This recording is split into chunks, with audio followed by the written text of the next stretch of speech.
Welcome to the Supreme Court Podcast.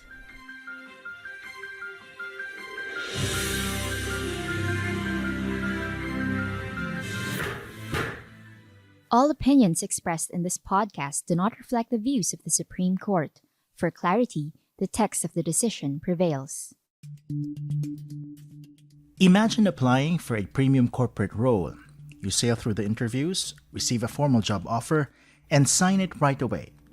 You then tender your resignation to your current employer out of prudence and in anticipation of your new job. But before your first day of your new employment even arrives, the new company suddenly informs you that the position you have been accepted for has been abolished due to corporate restructuring.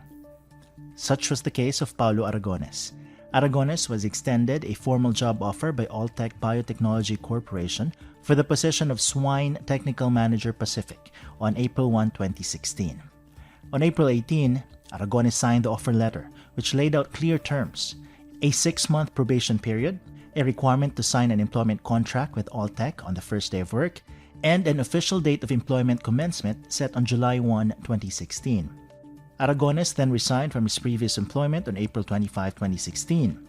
Unknown to him, Alltech's head office allegedly implemented a global restructuring program in May 2016, which rendered redundant the STMP position offered to him and other similar positions, leading to their abolition. Alltech informed Aragones of this development through a letter dated June 10, 2016, and offered him the amount of 140,000 pesos, equivalent to what would have been his 1-month salary, as a gesture of goodwill.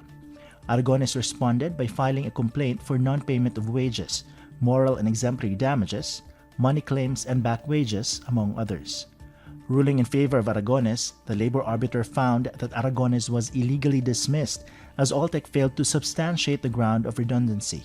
On review, the National Labor Relations Commission, or the NLRC, granted Alltech's appeal as it reversed the labor arbiter's ruling and dismissed the complaint for lack of jurisdiction. When the NLRC denied his motion for reconsideration, Aragones went to the Court of Appeals, which ruled that there was no illegal dismissal. When the Court of Appeals also denied his motion for reconsideration, Aragones brought his case to the Supreme Court. What are the effects of accepting a formal job offer? Does an employer-employee relationship commence once a formal job offer is accepted and signed? Hi, I'm Attorney Mike Navalio, Supreme Court Chief Communications Officer.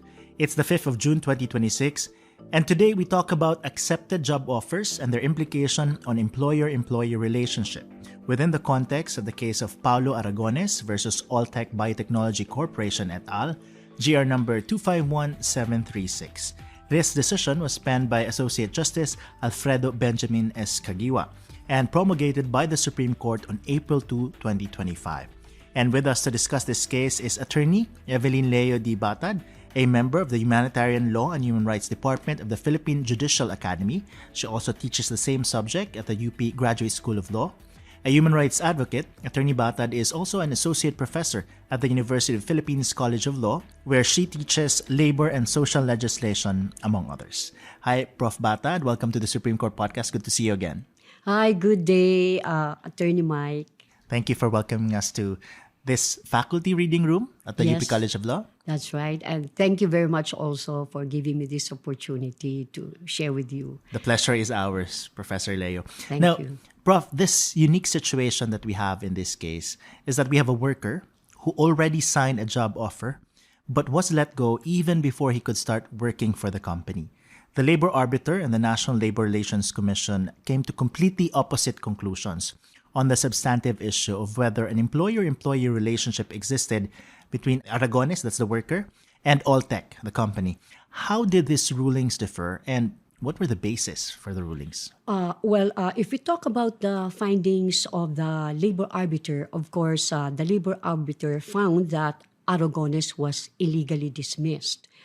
And of course, the arbiter ruled that an employer-employee relationship was established when Aragones accepted the Alltech's job offer.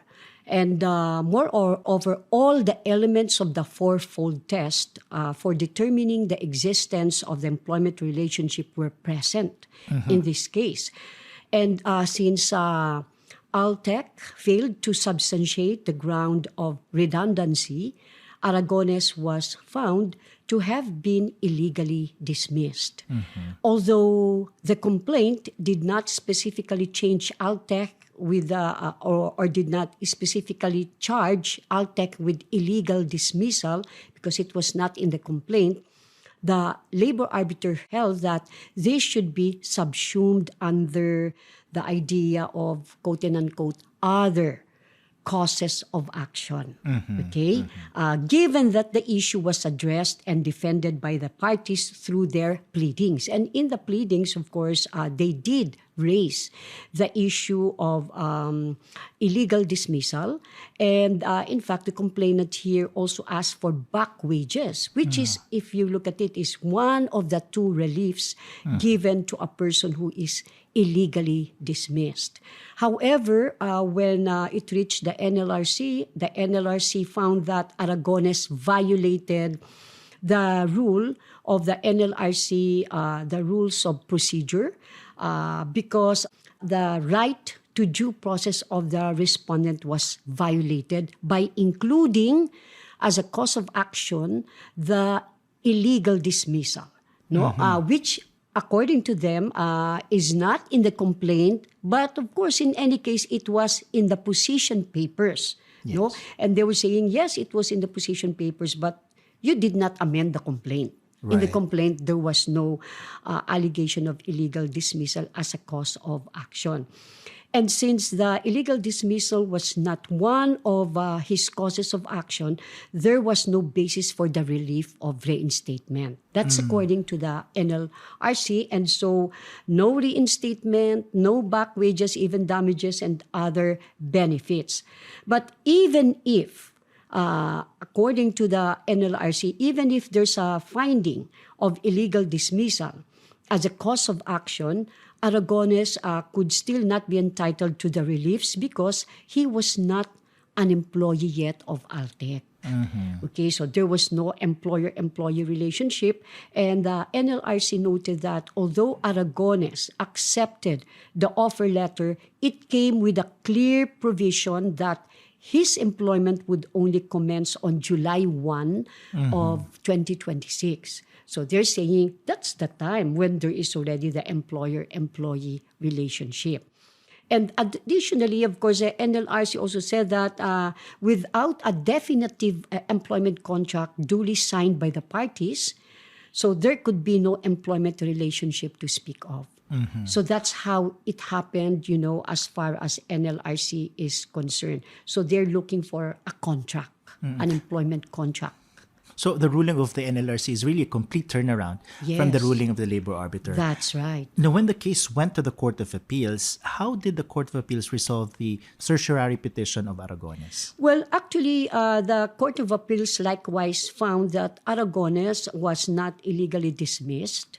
So basically the same as the position of the NLRC. And the CA, the Court of Appeals, said that he was not an employee of Altec in the first place.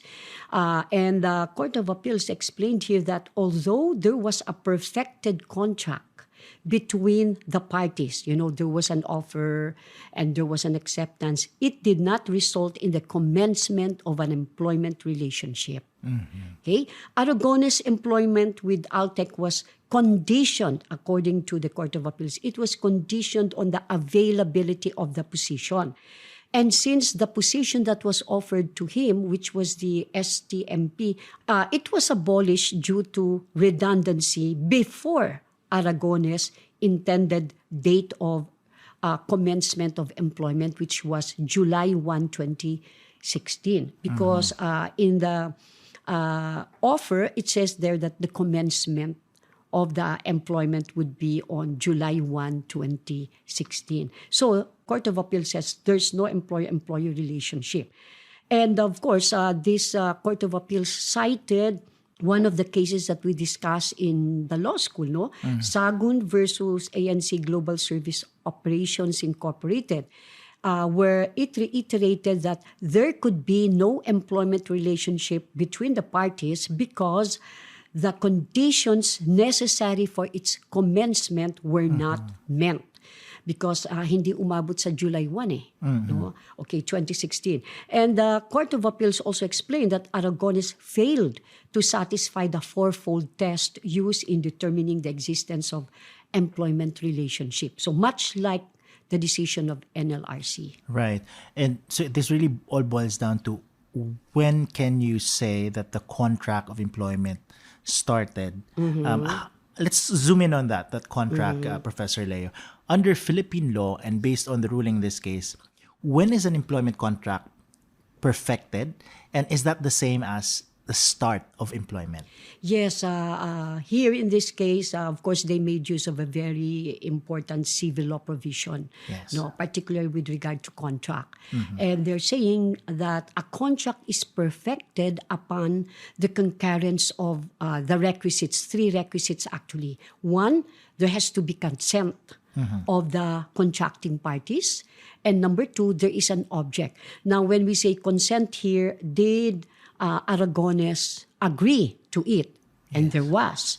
And number two is the object that is certain. And in this case, there is what we call the employment offer. And the cause of the obligation, that's the third requisite of a contract. And they said that, yes, there is the cause of the obligation because you offered and I accepted, and you will pay me and I will give you a service. So for consent to be valid, the offer must be certain and the acceptance must be absolute. And a contract is deemed perfected from the time the acceptance is made known to the offeror. And it was made known via an email on April 18. And so without the offerer's knowledge of the acceptance, there can be no meeting of the minds. And an employment contract, like any other contract, is perfected at the moment the parties come to an agreement as to the terms and conditions.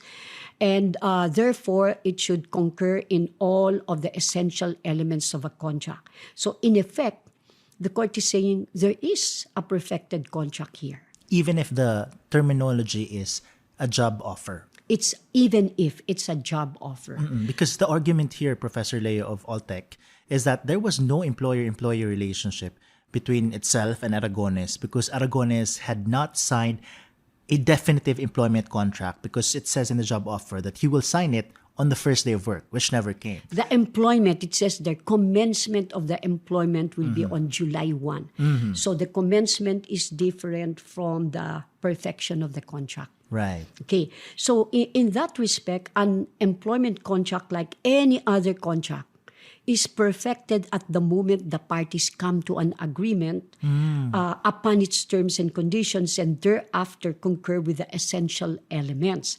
So based on these requirements, actually, the court finds that an employment contract between Aragones and Alltech was perfected already on April 18, 2016, when he accepted the offer. Right. Okay, and this conclusion is supported by the undisputed facts. No, one, Alltech made an offer that is certain through the job offer. Number two, Aragones unequivocally accepted this offer by fixing his signature on April 18. And number three, he informed Alltech of the acceptance by sending a copy of the signed job offer to the company via email. Thus, Alltech actually cannot claim that it validly withdrew its job offer in view of the general rule that an offer once accepted cannot be withdrawn. So here it is saying that there was already an employment contract and it was signed on April 18, 2016. All the three requisites of a contract are present here. What then, Prof, is the effect of the date, July 1? What's the significance of that date? Okay, so of course, the significance is that usually Attorney Mike, in certain instances, the perfection of the employment contract and the commencement of the employment relationship may not coincide. No, as in this case, no, it was perfected on April 18, 2016, but the commencement would be July 1, 2016. And the court first addressed the distinction between perfection and commencement of an employment contract. Citing, of course, the case that the respondent relied on, and this is the Santiago versus CF Sharp Crew Management. No?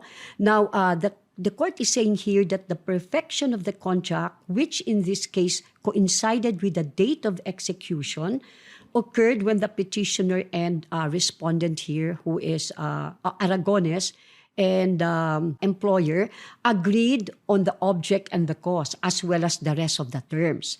So the commencement of the employer-employee, as earlier discussed, could have taken place had they also deployed the Aragones at the point of hiring, which was April 18. Kaso hindi ganon, no? Right. So even before the start of any employer-employee relationship, contemporaneous with the perfection of the employment contract was the birth of certain rights and obligations.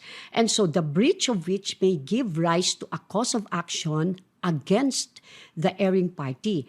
And an employment contract, like any other contract, is perfected at the moment the parties come to agreement upon its terms and conditions. So based on these requirements, therefore, we could say that the court finds that an employment contract has been entered into between Aragones and Altec. So as to the effect of the commencement date of July 1, the contract between Aragones and Altec is subject to the term or a period. There is a specific date agreed upon by the parties, and that is July 1, 2016. So when we talk of a period, as explained by the court, this is what we call, in this case, it's a suspensive period because it refers to a day certain. Right. Which is July 1. It will come whether we like it or not. So it must necessarily come. And the Civil Code provides that obligations for whose fulfillment a day certain has been fixed shall be demandable only when that day comes. So unlike a condition, this is a period. Yung condition kasi is future that is uncertain. Here, there is a certainty that July 1, of course, will come. So unlike a condition which may or may not happen, a period must necessarily come. Thus, a period such as July 1 does not affect the existence of the obligation. It merely dictates the time when the obligation is demandable. So kailangan papasok na ako, susweldohan mo na ako. In other words, in contracts with a period, the existence of the obligation is already established. It is the demandability that is determined by the period, which is July 1. So that is the commencement date agreed upon by the parties, and that is considered a suspensive period that merely deferred the demandability of their respective obligations as employer-employee relationship. Sa July 1, pag nagtrabaho na ako, suswelduhan mo na ako. But the relationship was already entered into on April 18, 2016. Earlier, Professor Leo, you mentioned the case of Santiago versus CF Sharp Crew Management. And here, there was really a distinction between the perfection of the commencement of employment contract. And it also discussed here is the concept of a suspensive condition, which you earlier discussed. So, walk us through this case. How different is this case from that of Aragones? And why did the Supreme Court say that this does not apply as a precedent to the Aragones case? Yes. Okay, because in that case, in Santiago versus CF Sharp Crew Management, Santiago there involved an overseas Filipino seafarer. So seafarer siya, whose employment was covered by the POEA standard employment contract.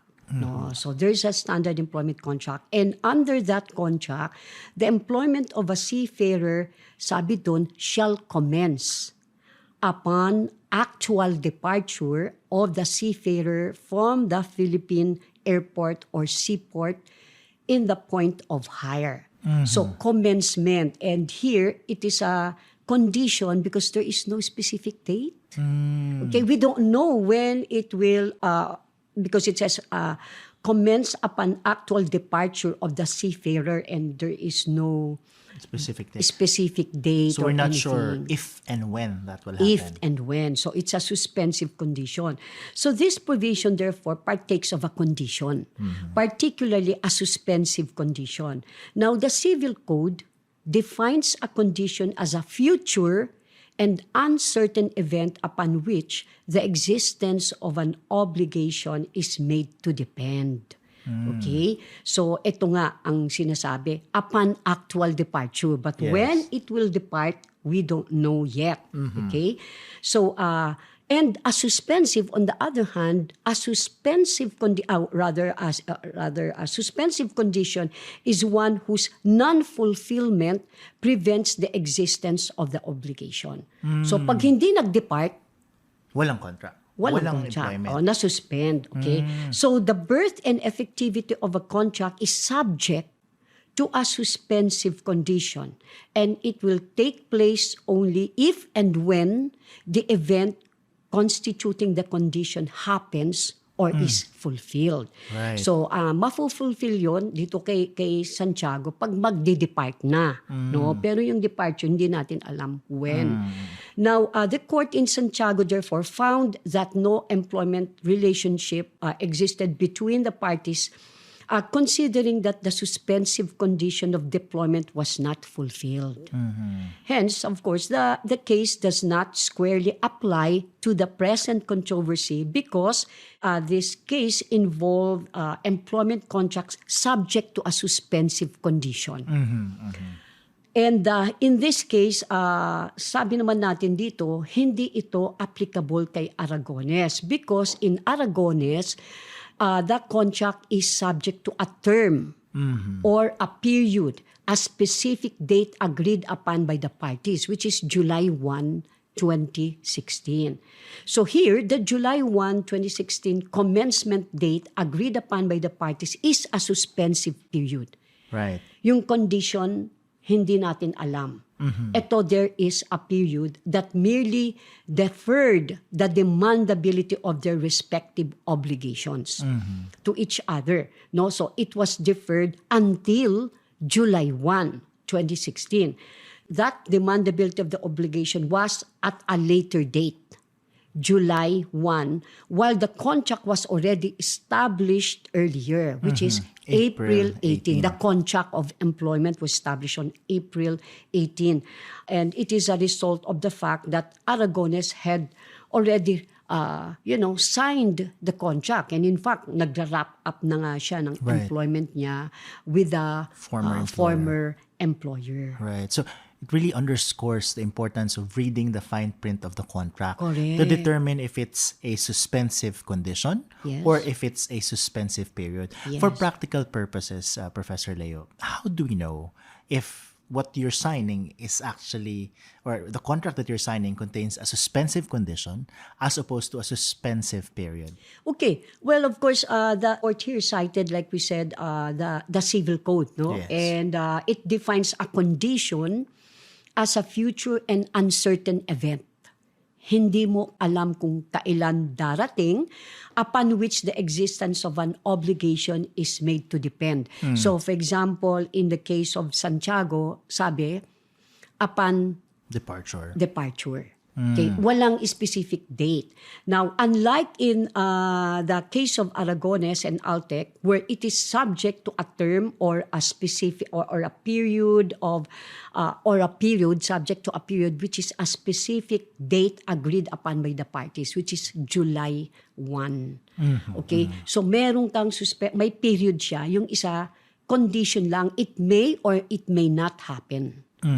Okay? So, pero dito sa period, it is certain to happen.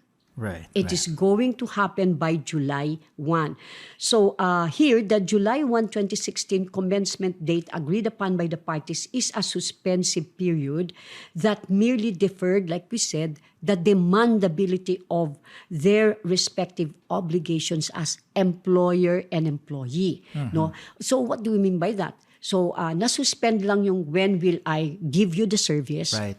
and when will you pay me the salary. Right. So yun yung nasuspend. Pero there was already an employment contract. May Alright. employer-employee relationship na tayo.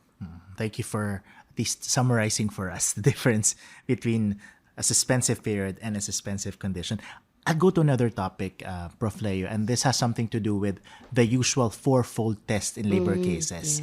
Usually in the labor cases that we've discussed previously in this podcast, we would always discuss the fourfold test. But surprisingly here, the Supreme Court said it could not be used in the case of Aragones. Why is that? And can you briefly walk us through the fourfold test? Yes, because normally you determine an employer-employee relationship through a fourfold test. Yes. Right? And when we talk of the fourfold test, we're talking of who hires, who pays, and then who disciplines or who fires, and who has the control over the person. Now remember here in Aragones, there was yet no actual work rendered. No, it was just a job offer that was accepted. However, here the court was saying that the fourfold test could also this could not be used, as Altec does not deny that it offered an employment contract to Aragones, which Aragones accepted. In other words, the fourfold test is no longer applicable Right. because there was already an admission on the part of Altec of an employer-employee relationship by virtue of the signing of the contract.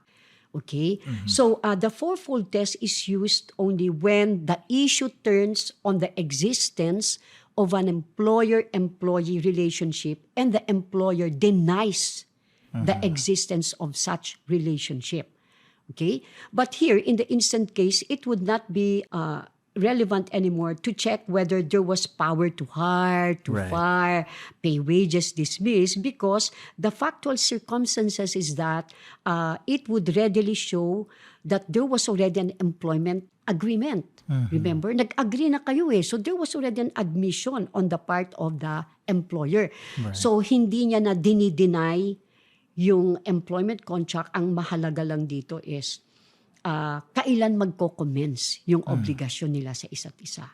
Okay? So the fourfold test will not apply by virtue of the fact that there was already an employment agreement, Right. which was April 18, that was entered into, which of course in this case, Altec unilaterally canceled. And you cannot do that anymore because there is already a contract. Right. Yun. And what about Altec's defense? It was claiming that the dismissal was valid because there was a global corporate restructuring. But ultimately, their defense failed. So how do we explain this? Yes, because remember that the employers and the determination of whether the employees' service are no longer necessary, sustainable, actually is an exercise of business judgment. No, that's part of management prerogative. However, it is not enough for a company to merely declare redundancy. No, nakatunaw, may redundancy. It must produce adequate proof of such redundancy to justify the dismissal of the affected employees, such as, for example, there's a showing of a new staffing pattern, so the employer has to show that, or else the feasibility studies or proposal that it's not going to be good because there will be excess of personnel, and also on the viability of a newly created positions. So if one is redundant and you created a new position, so what functions were absorbed? Okay? And so it is also important to show the job description of these new created positions and the approval by the management of the restructuring. So we don't see that here in this case. Now, of course, they submitted an affidavit. Right. Okay. Now, and the court admitted that there have been cases when the court actually found affidavits executed by employers' offices as sufficient to prove a valid redundancy program. No, and of course, they did cite a case here, and that's Soriano Jr. versus NLRC, or the Soriano case. But they said that, in that case, the affidavit executed by the company's senior manager was declared to be sufficient because the manager explained in great detail the reasons and necessities for the implementation of the redundancy program. So po pwede ang affidavit if it was explained in great detail, particularly in that case, no, because the officer showed how the company's adoption of a new technology and equipment in its operations affected the functions of the positions to be declared as redundant. And but here in Altec, the claim of Altec is not supported by anything. Of course, they did support it by an affidavit also. Okay. However, the difference is that here the vice president, no, and director of Altec, they came up with an affidavit, but this affidavit is too general. It was vague and general. And so it failed to demonstrate how the alleged restructuring program led to the abolition of specific positions, especially how it affected particular positions or why these positions were identified for abolition. So the first case in Soriano, it was very detailed. Yes. But here, it was too generic. So sabi lang, and actually the reason was just that to say that they wanted to, of course, satisfy the needs of other clients, you know, that very general allegation. So therefore, they failed to prove redundancy, and so there's illegal dismissal here. Right, right. And one other aspect of this, Prof. Leo, is that in the terms of the awarded damages, so he was given back wages and separation pay, and separation pay was counted from July 1, 2016, when supposedly he was supposed to start working, up until the finality of the Supreme Court decision. So there's no controversy there. But why did the Supreme Court deny the claim for moral and exemplary damages? What was the rationale? Okay, so let me just say this first, no? When there's an illegal dismissal, of course, we know that there's the twin relief, no? Yes. Reinstatement and back wages. wages, yes. No, but here it was back wages and separation pay because they probably think that separation pay is no longer feasible. Reinstatement is no longer feasible. Now, with regard to the claim for moral damages, no, the court says that he was not entitled to moral damages because they only give moral damages when the dismissal is attended by bad faith or fraud, or that it constitutes an act that is oppressive to labor, or is done in a manner that is contrary to good morals, good customs, or public policy. And of course, when it comes to exemplary damages, this may be awarded if the dismissal is effected in a wanton, oppressive, or malevolent manner. But in this case, Altec honestly believed that there was yet no employment relationship with Aragones, and that it did not terminate him but merely rescinded the job offer. So it was an honest bill kasi this is also a little bit difficult talaga, Yes, a yes. case. And the court therefore finds that there was no bad faith on the part of Altec and its officers when it terminated Aragones on June 13, 2016. Or June 1, if I'm not mistaken. And Prof, let me just add a question here.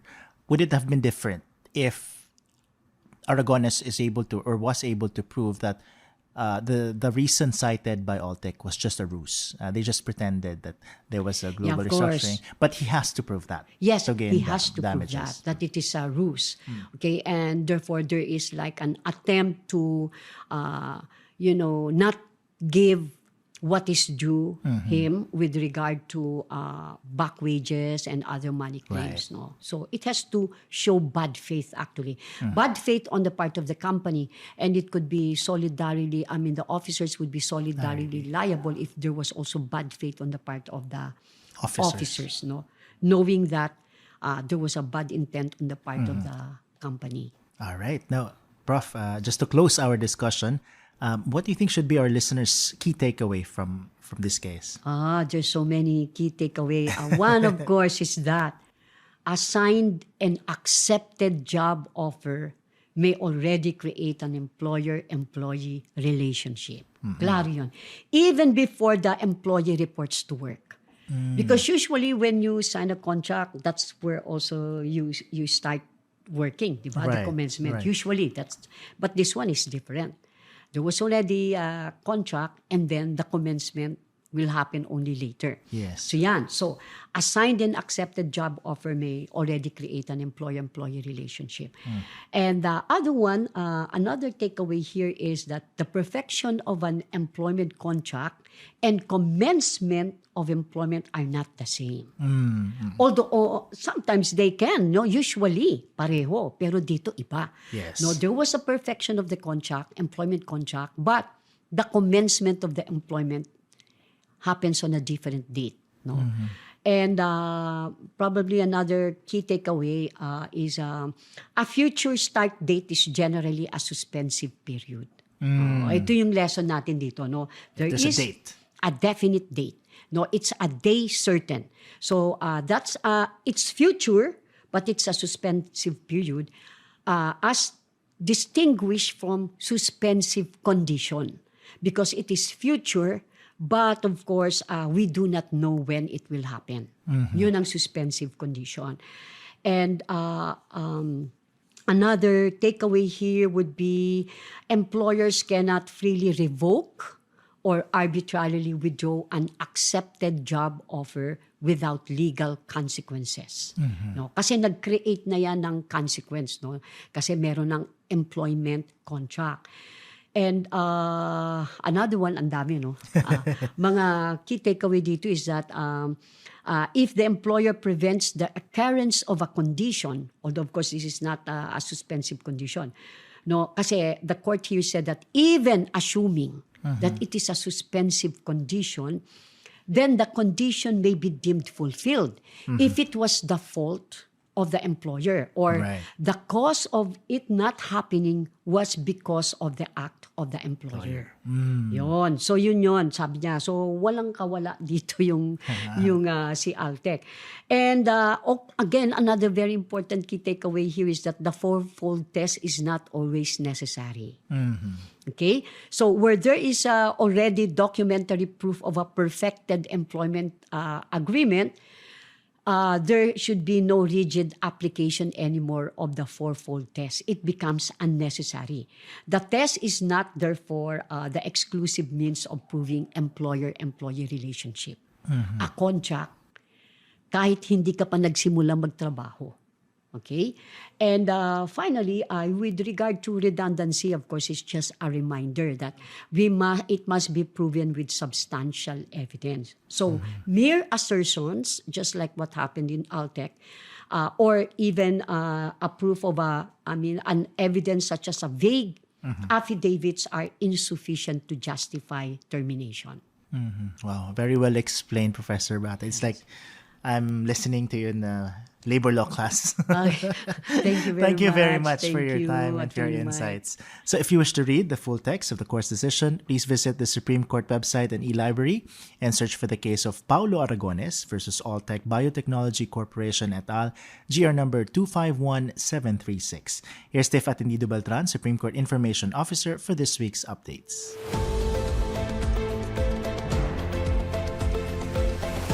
From the Supreme Court of the Philippines, here's the latest. On June 2, 2026, the Supreme Court resumed the oral arguments in the consolidated cases questioning specific provisions relating to the unprogrammed funds and special accounts in the General Fund in the 2024, 2025, and 2026 General Appropriations Acts. Chief Justice Alexander Hismundo called amicus curiae former Senate President Franklin Drilon to the rostrum to deliver his manifestation. Associate Justice Ricardo Rosario interpellated counsel for respondents, Solicitor General Darlene Marie Berberabe, as well as counsels for petitioners, attorneys Lorenzo Tañada, Elmar Barreda, Jericho Salenga, Vopetroanji Peña, Bianca Isabel Soriano, Renelyn Arellano, and Joseph Lemuel Baligod Bakiran. Associate Justice Alfredo Benjamin Caguiwa also asked Solgen Berberabe clarificatory questions. For her part, Associate Justice Amy Lazaro Javier interpellated Solicitor General Berberabe, Budget and Management Acting Secretary Andrea Celine Magtalas, and Assistant Secretary Romeo Matthew Balangkit, Attorney Peña, and Attorney Soriano. The oral arguments will resume on June 9 and 16, 2026 at 9:30 in the morning. In another case, the SC has ruled that similarities in trademark or logo designs that may confuse purchasers prevent the registration of subsequent marks, even if new words are added. In a decision written by Associate Justice Ramon Paul Hernando, the SC's First Division granted Starwood Hotels and Resorts Worldwide LLC's consolidated petitions and directed the Director of the Bureau of Trademarks to deny Oceanic's application for registration of trademark and to grant Starwood's petition for cancellation of the W Tower mark. Ruling in favor of Starwood, the SC explained that trademark protection prevents confusion of goods and businesses, and that only the likelihood, not actual proof, of confusion is required. Each case must be assessed based on the resemblance of the marks and the relatedness of the services. The SC ruled that W is the dominant feature of both Starwood's and Oceanic's marks. It stressed that purchasers would immediately notice the similarity between the parties' W marks. It held that minor textual differences do not change the fact that both use the same style, which looks visually similar. Meanwhile, this week, the SC conducted the initial activities in commemoration of its 125th anniversary. On Thursday, the SC Office of the Spokesperson, led by Attorney Camille Sue Mei-Ting, held a presentation of the SC commemorative beep cards in the opening of the SC gift shop. In attendance were Chief Justice Alexandra Esmundo, Senior Associate Justice Marvic Leonen, and Associate Justices Alfredo Benjamin Caguiwa, Amy Lazaro Javier, Henry John Paul Inting, Midas Marquez, Maria Filomena Singh, and Raul Villanueva. Joining them were SC officials led by Clerk of Court on Bank, Attorney Marife Lumibao Cuevas, and Deputy Clerk of Court and Chief Administrative Officer, Attorney Maria Karina Matamu Cunanan. On Friday, an unveiling of the National Historical Commission of the Philippines historical marker for the SC as an institution was also held. Present were Chief Justice Esmundo and Associate Justices Caguiwa, Lazaro Javier, Rodil Zalameda, Marquez, and Villanueva, as well as SC officials. Guests included Manila Mayor Francisco Domagoso and NHCP Commissioners Lisa Guerrero Nakpil, Dr. Maria Eloisa de Castro, and Dr. Francis Navarro, and NHCP Executive Director Carminda Arevalo. The marker is located at the facade of the SC New Building in Padre Faura, Manila. In line with the celebration, Presidential Proclamation No. 1265 was recently issued, declaring June of every year as Judiciary Month. Finally, on Monday, the SC, through the Committee on Gender Responsiveness in the Judiciary, or CGRJ, has reaffirmed its commitment towards an equal and inclusive justice as it officially commemorates Pride Month with a kickoff activity on Monday at the SC Courtyard in Manila. In a message delivered on behalf of the CGRJ, Attorney Dean Ace Pamaran emphasized the importance of creating spaces where every person can live proudly as their true self. Activities to be held during the month include a panel discussion featuring advocates of LGBTQ rights and a health and wellness Zumba program for all genders and ages. The CGRJ is co-chaired by Associate Justices Henry John Paul Inting, Josep Lopez, and Maria Filomena Singh. You are now up to date with the Philippine Supreme Court. I am Tifa Tendido Beltran, Supreme Court Information Officer. And that's our podcast this week. Join us again next time for a detailed discussion of select cases decided by the Supreme Court. I'm Attorney Mike Navalio, your Supreme Court Chief Communications Officer. You can catch this podcast as well as previous episodes on the Supreme Court Public Information Office's accounts on Facebook, YouTube, Spotify, and Apple Podcast. This podcast episode was produced by the Supreme Court Public Information Office, with Attorney Mike Navalio as overall in charge of production, Attorney Karen Martinez as supervising producer, Jay Rempilio, executive producer, Tiff Atendido Beltran, producer, May Sibal, Attorney Ian Aldueso, Attorney Sheila Reyes, and Ramir Simbahon as researchers and writers, Brian Austria, Don Ryan Balza, and Vinny Laranio as audio editors, Lawrence Olanyo and Austin Aliscad as video editors, Bea Batong as graphic artist, and Tyke Flores and Jerome Batumalake as web editors.